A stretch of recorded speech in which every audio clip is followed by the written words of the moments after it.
Assalamualaikum warahmatullahi wabarakatuh.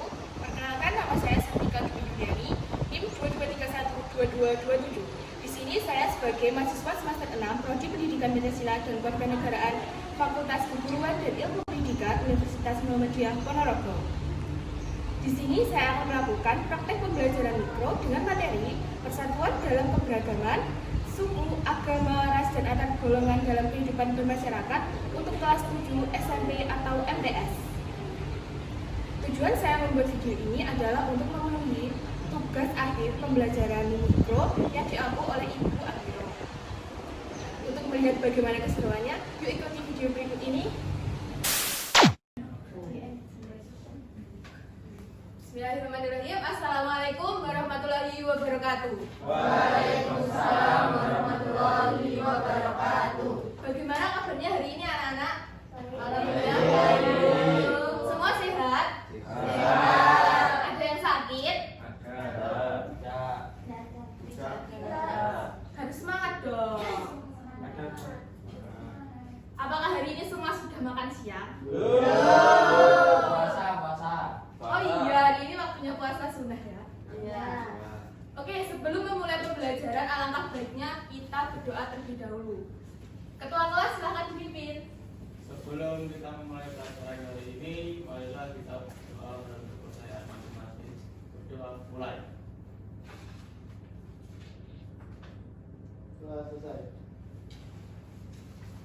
Selanjutnya kita lakukan absensi ya. Arya Firunisa, Guntur Suwandaru, Anas Febri Nur Pratama, Khairul Aziz, Dea Rizky Fitriasari, Almer Muhammad Duta Jalesta, Arlin Nesra Melista, Januar Irza Rizky Ferniawan, Maulix Eki Dwi Astuti Misna, M. Tegar Tri Sutrisno, Saida Ulya, Alivia Hesti Haita Putri, Marsanda Puspita Nintias, Muhammad Jabal, Anas Fredika. Oke, ada yang ingat nggak apa materi yang kita pelajari pada minggu lalu?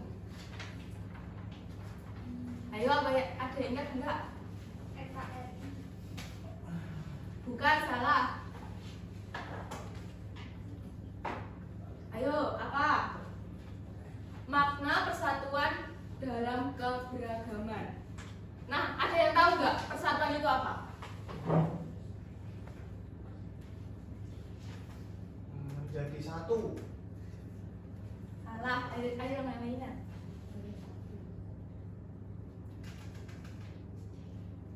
Kurang tepat.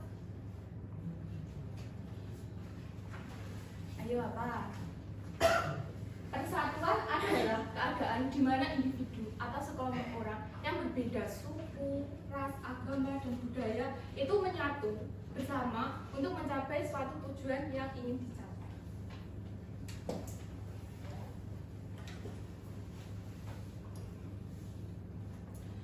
Oke, pada hari ini kita akan membahas persatuan dalam keberagaman, suku, agama, ras, dan antar golongan dalam kehidupan bermasyarakat. Tujuan pembelajaran kita pada siang hari ini yaitu mengidentifikasi bentuk keberagaman suku, agama, ras, dan antar golongan serta menganalisis potensi permasalahan dan solusi dalam kehidupan bermasyarakat secara lisan dan tertulis melalui diskusi kelompok. Nah, di sini nanti kalian akan terbagi menjadi 4 kelompok. Nah, kelompok di sini nanti akan membahas permasalahan yang terjadi akibat keberagaman di lingkungan tempat tinggal kalian. Nah, nanti kalian juga mencari solusinya itu gimana sih memecahkan masalah tersebut. Terus nanti di akhir akan ada soal evaluasi. Untuk link soalnya nanti akan saya kirim di grup kelas. Ini pada loyo semua. Ayo berdiri, kita lakukan peregangan dikit.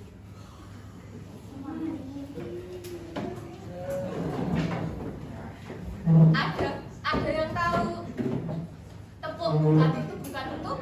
Tahu.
jumlah suku di Indonesia itu ada berapa? Saya berapa? Ada 1340. Benar sekali, jawabannya tepat sekali. Yeay. Terus menurut kalian pengertian keberagaman itu apa sih? Ada yang bisa jawab? Silakan angkat tangan. Ya apa? Keberagaman adalah perbedaan yang ada di antara manusia seperti perbedaan suku, agama, ras, bahasa, adat istiadat, dan kebiasaan. Ya, betul sekali. Apakah ada jawabannya lain? Tidak ada ya. Ya udah, sekarang seumpama nih kalian itu punya teman baru gitu datang di kelas ini. Terus temannya itu berasal dari Papua gitu. Terus respon kalian gimana? Terus cara kalian untuk berkomunikasi gimana? Menjalin hubungan baik dengan dia itu gimana? Ada yang bisa jawab? Ayo, siapa yang bisa jawab?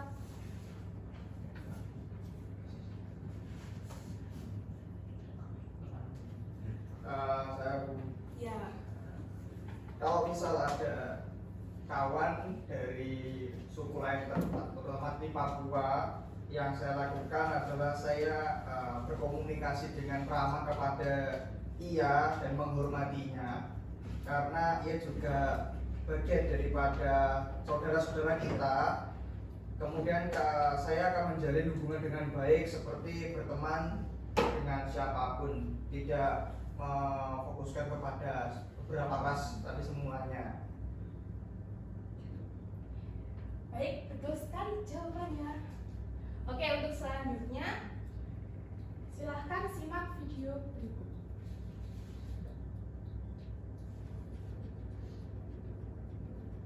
Kerusuhan di Jalan Babarsari, Kelurahan Catur Tunggal, Kecamatan Depok, Kabupaten Sleman, Daerah Istimewa Yogyakarta, terjadi pada Senin 4 Juli 2022 yang mengakibatkan sejumlah bangunan dan sepeda motor hangus dibakar massa.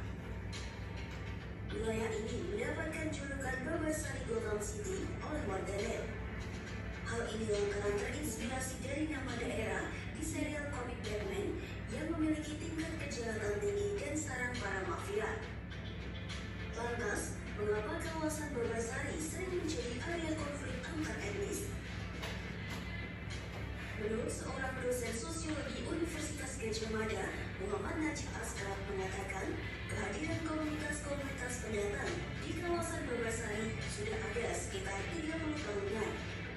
Saat itu, kawasan tersebut mulai berkembang pesat dan menjadi titik keramaian lain di Yogyakarta.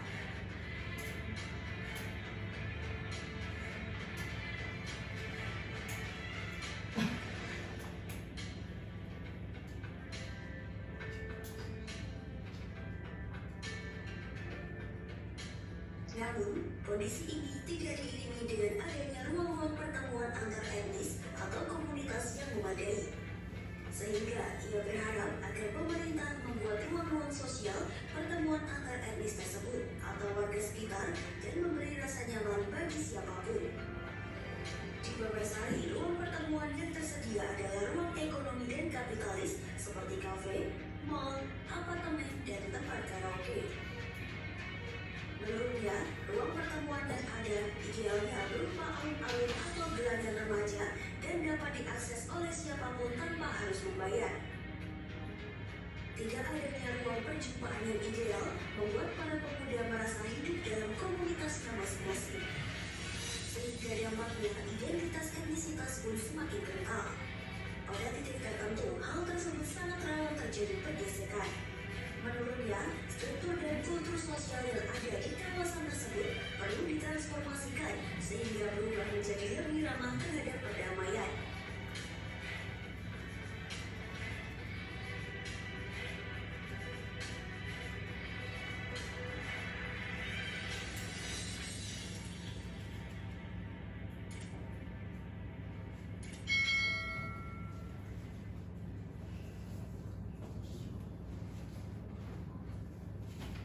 Oke, setelah menonton video tadi, apa sih yang kalian rasakan? Atau gimana sih perasaan kalian? Sedih atau senang atau gimana? Miris. kreatif, sedih, prihatin, miris. Kenapa miris? Kenapa sedih? Kenapa prihatin? Ya mungkin karena kan kita satu Indonesia, mungkin berbeda-beda etnis atau suku, kemungkinan itu tidak bisa dipatokan untuk kita pisahkan atau mungkin merusak dari suku yang lain atau etnis yang lain. Kan setelah kalian nonton video tadi, menurut kalian itu penyebab utama dari konflik itu tadi di Mimbarsari itu tadi apa? Kurangnya komunikasi. Ya, betul. Ada lagi yang tahu? Ada dua. Terkadang orang itu menilai hanya dari penampilan, bukan dari jalannya. Ya, betul sekali. Terus, pernahkah kalian melihat atau mengalami perbedaan itu yang menyebabkan kesalahpahaman? Contohnya di sekitar kalian gitu masalahnya. Pernah nggak? Nah, Gimana? kalau saya dulu ada satu teman yang dia dari Sunda, itu saya bilang saya bawa pisang, terus dia bilang itu bukan pisang, itu pepaya. Nah, itu awalnya saya marah karena saya tahunya itu pisang. Ternyata ini kesalahpahaman karena memang dari bahasa mereka pisang itu adalah pepaya gitu. Bagus sekali. Selanjutnya kita langsung masuk ke materi ya.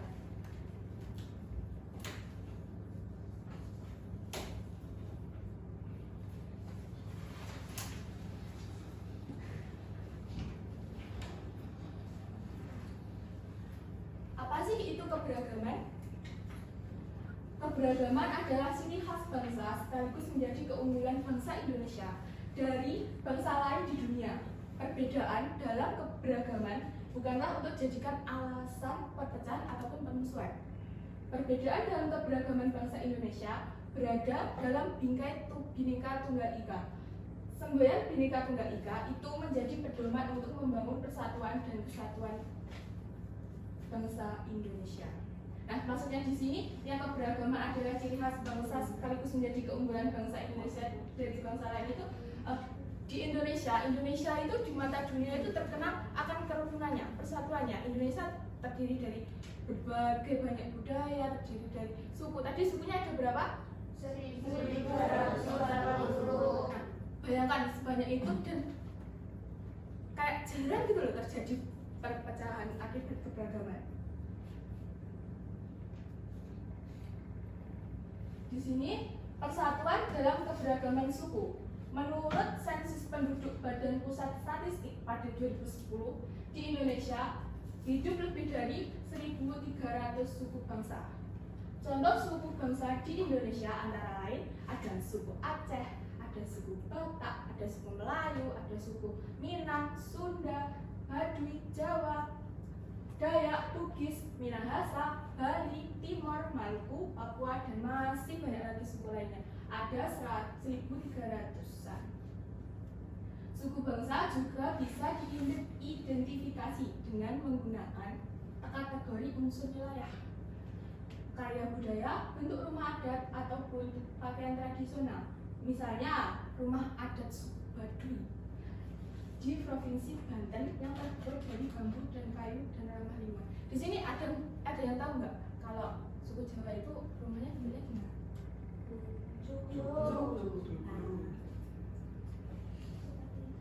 Seperti itu.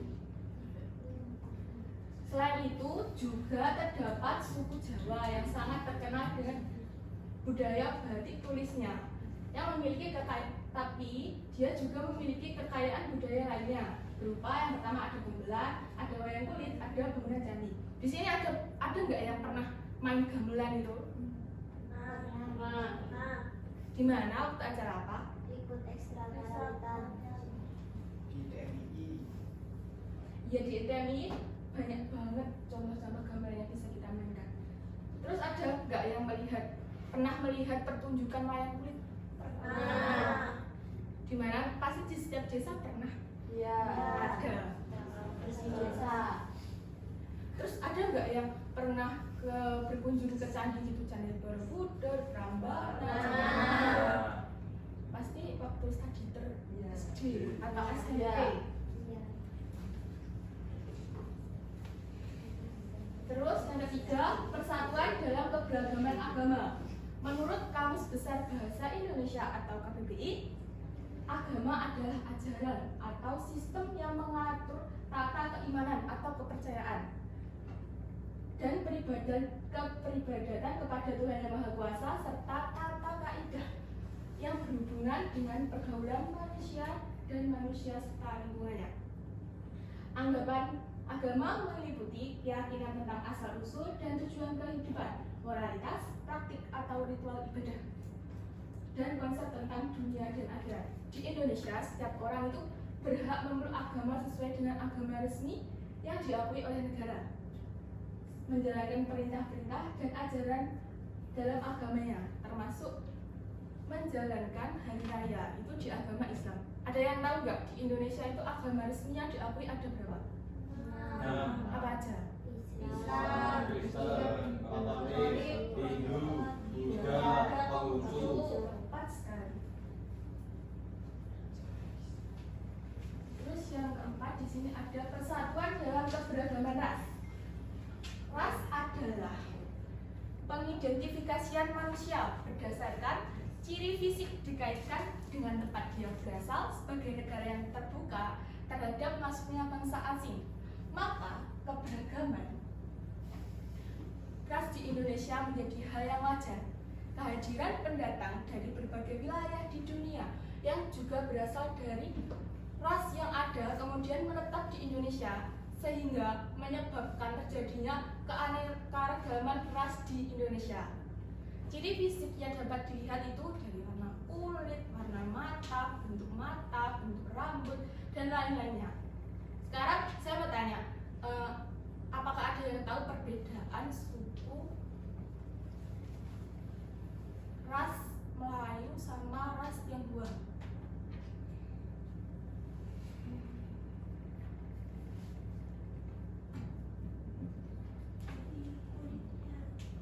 warna kulit.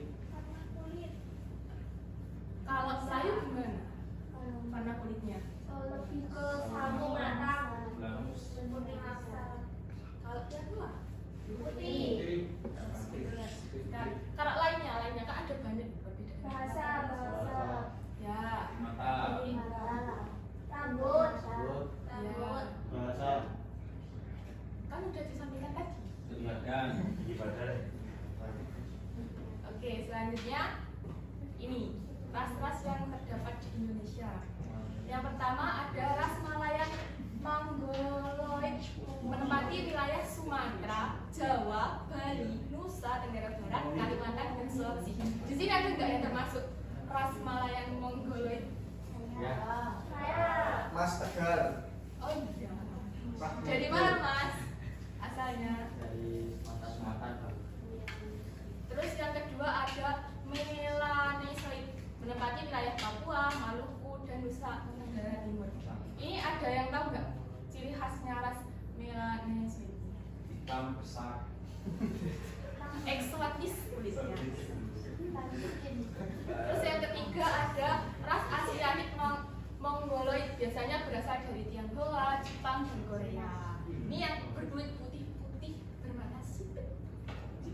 Terus yang keempat ada ras Kaukasoid yang berasal dari India, Timur Tengah, Australia, Eropa, dan Amerika. Kalau kita menyebutnya apa? Restoran gitu. Naturalisasi.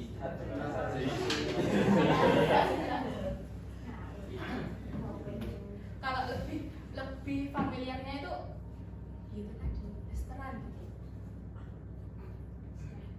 Terus di sini yang kelima ada persatuan dalam keberagaman antar golongan.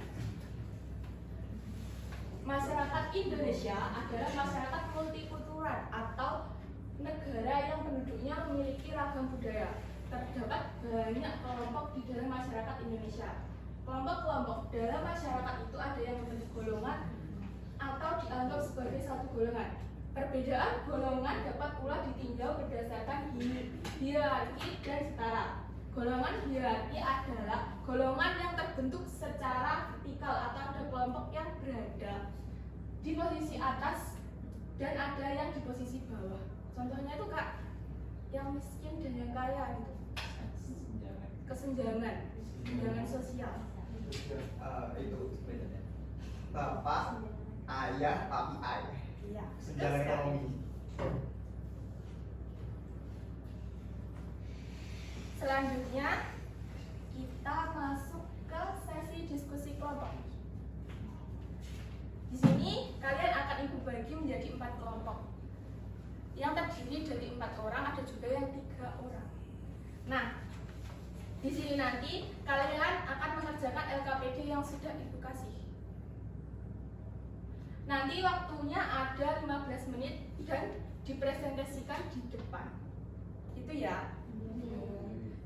Untuk kelompoknya ibu bagi dulu ya. Kelompok 1 ada Maulix, Anas Pratama sama Arlin. Terus kelompok 2 ada Alivia, Almer, Ajis sama Zabel. Terus kelompok 3 ada Marsanda, Saida, Guntur dan Tegar. Kelompok 4 ada Dia, Yanuar, Anas Fredika dan Ayah. Sekarang berkumpul bersama kelompoknya masing-masing.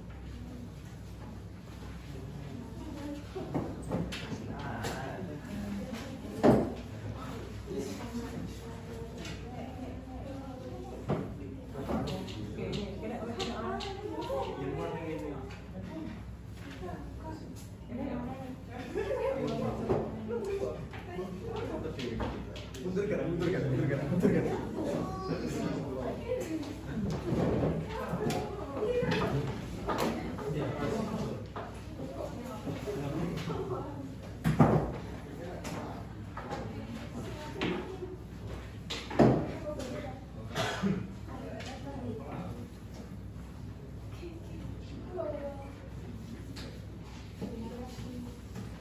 Sekarang kalian bisa mengerjakan mulai dari sekarang, waktunya 15 menit ya.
Apakah sudah selesai semuanya? Sudah presentasi ya sekarang waktunya. Dimulai dari kelompok 1.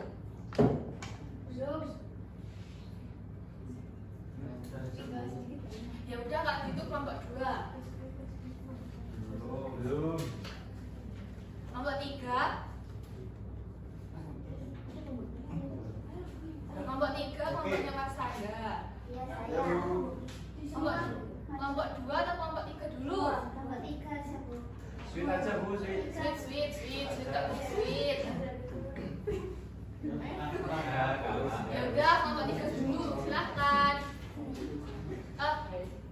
Cepat semuanya. Dulu saya ada satu itu. Enak.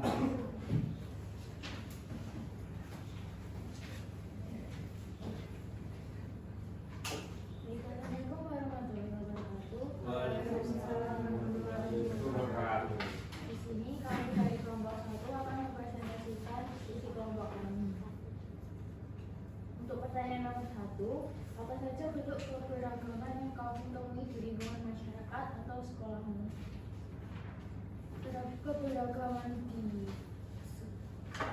desa kami, di desa Pulung, yaitu keberagaman suku, tingkat pendidikan, kondisi ekonomi, hingga perbedaan pandangan dalam kehidupan sosial dan pemerintahan desa. Selain itu, terdapat perbedaan pekerjaan seperti petani, pedagang, buruh, hingga pelaku usaha mikro. Yang kedua, apa masalah yang dapat muncul dari keberagaman tersebut jika tidak dikelola dengan baik? Keberagaman tersebut jika tidak dikelola dengan bijak dan adil akan menimbulkan konflik sosial. Seperti halnya pada tahun 2025 ketika warga desa Sidoarjo menggelar demonstrasi menuntut kepala desa dan perangkat desa lainnya untuk mengundurkan diri. Pertanyaan yang selanjutnya, apa penyebab dari masalah tersebut menurut kelompok kami? Konflik tersebut dilatar belakangi oleh anggapan bahwa pemerintah desa tidak menjalankan tugas secara transparan dan tidak berpihak kepada kepentingan masyarakat. Dan selanjutnya, bagaimana cara menyikapi perbedaan agar tidak menimbulkan konflik? Dari analisis kelompok kami, agar permasalahan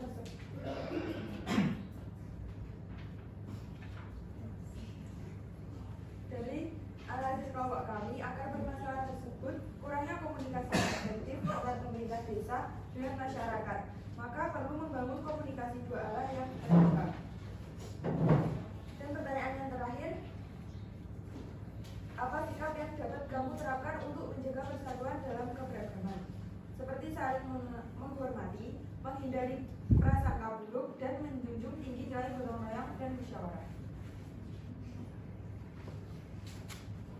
Untuk itu ada yang ditanyakan dari kelompok lain. Izin bertanya dari kelompok 2.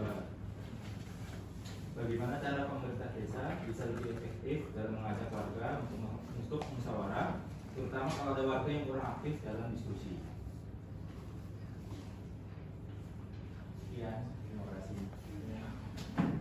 Izin bertanya, apa kendala yang biasanya muncul saat mengadakan musyawarah antara warga dan pemerintah desa, dan bagaimana cara mengatasinya? Ya, Mas. Baik, izin menjawab yang dari pertanyaan yang pertama. Pemerintah desa bisa lebih efektif dengan membuat musyawarah yang terbuka, waktu dan tempatnya disesuaikan dengan kesibukan warga, dan memberikan undangan atau pengumuman yang jelas. Untuk warga yang kurang aktif bisa dilakukan pendekatan personal seperti lewat tokoh masyarakat atau tetangga yang dipercaya. Selain itu, menyediakan forum yang nyaman dan tidak formal kadang lebih efektif agar warga tidak merasa terganggu. Terima kasih. Untuk jawaban pertanyaan yang kedua, kendalanya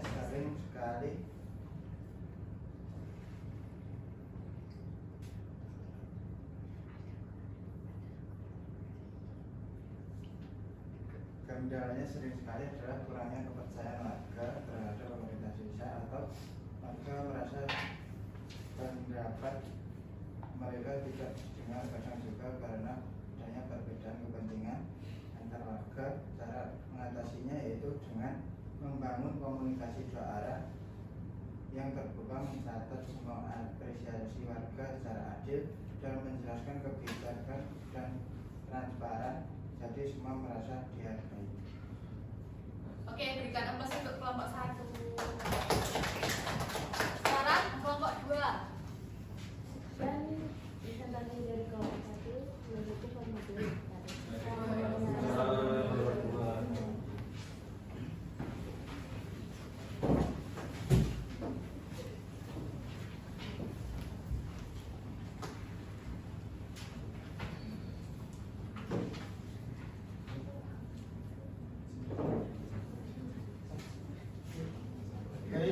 kami dari kelompok 2 dari nomor kelompok 1 kami mempresentasikan hasil dari kerja kelompok.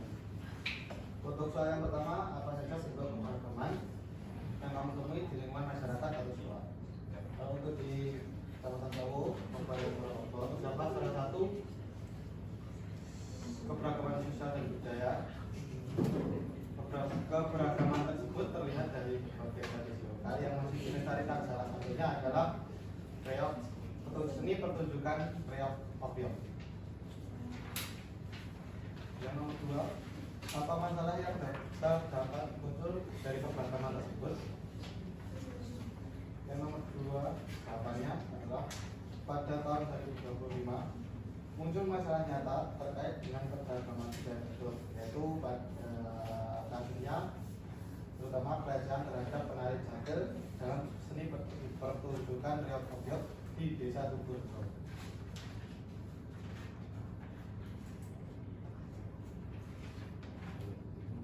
Oke, yang ketiga, apa penyebab dari masalah tersebut menurut kelompoknya?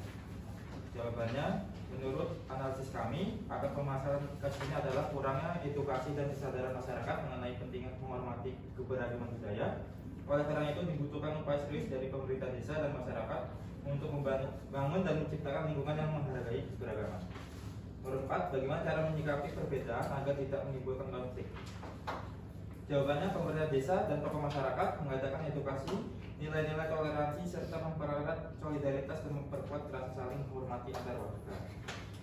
Nomor 5, apa sikap yang kamu dapat terapkan untuk menjaga persatuan dalam keberagaman?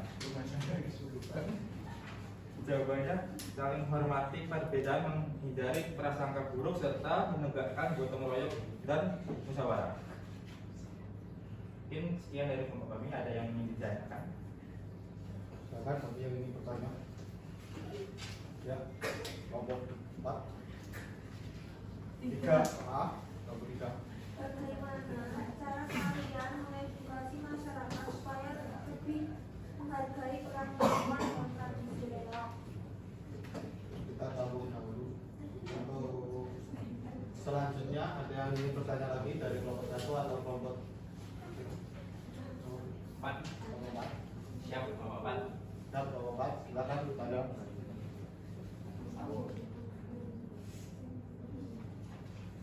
Saya harus ditanya, apa contoh tindakan konkret yang bisa dilakukan untuk mencegah?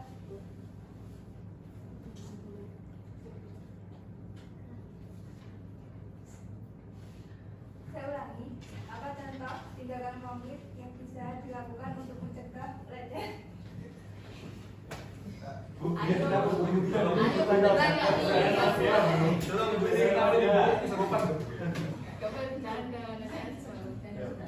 Apa contoh tindakan konkret yang bisa dilakukan untuk mencegah pelecehan budaya yang kalian bahas?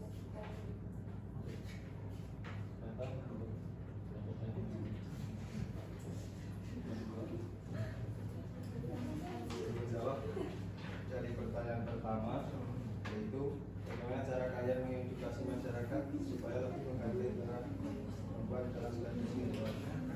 Caranya yang harus dilihat yaitu lewat budaya yang melibatkan perempuan seperti workshop, pelatihan atau diskusi budaya. Selain itu bisa juga mengedukasi di sekolah dan forum masyarakat tentang pentingnya peran perempuan dan kesenian lokal.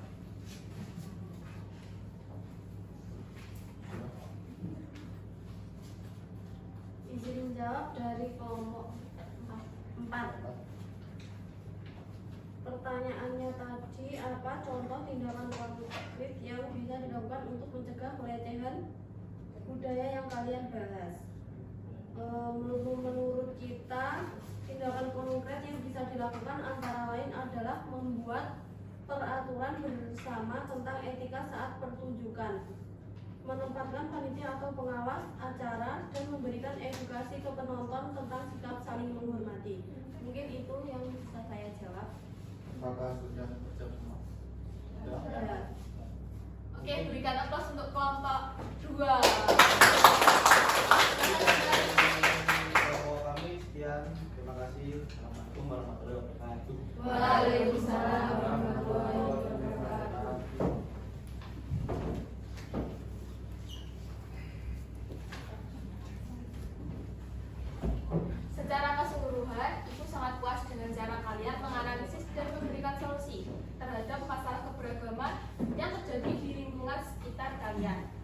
Ingat, keberagaman bukanlah halangan, tapi justru kekuatan yang harus kita jaga bersama. Terus tingkatkan semangat belajar dan rasa saling menghormati dalam kehidupan sehari-hari.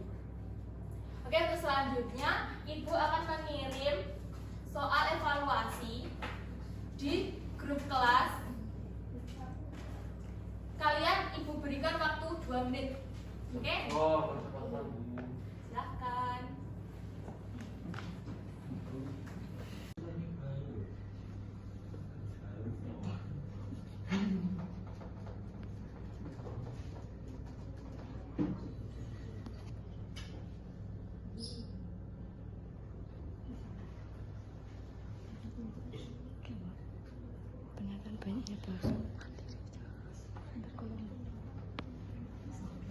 Ayo, waktunya cuma 2 menit loh. Jangan bicara. Ayo. Biar segera pulang.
Sudah selesai semua? Sudah. Ada yang dapat nilai 100? Baik. Siapa? Ayo. Rata-rata dapat nilai berapa ini semua? 30. Berarti kalian harus lebih atau belajar lagi tentang materi yang kita bahas pada siang hari ini. Oke, HP-nya dimasukkan. Anak-anak, keberagaman itu adalah kekayaan yang ada di sekitar kita. Berbeda suku, agama, cara berpikir, dan kebiasaan. Tapi ingat, perbedaan itu bukanlah alasan untuk menjauh atau berselisih. Justru dari keberagaman itulah kita bisa saling belajar dan tumbuh bersama.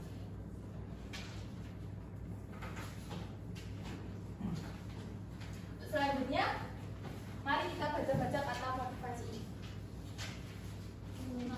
Perbedaan adalah kunci untuk menciptakan dunia yang lebih damai dan harmonis. Kita semua memiliki tanggung jawab untuk menerima keberagaman sebagai bagian dari kekayaan hidup. Tepuk tangan dulu dong.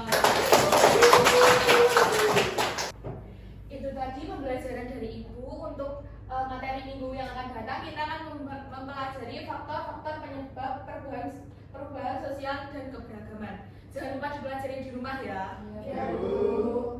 Sebelum kita menutup pembelajaran pada siang hari ini, alangkah baiknya kita berdoa terlebih dahulu. Ketua kelas mohon dipimpin berdoa.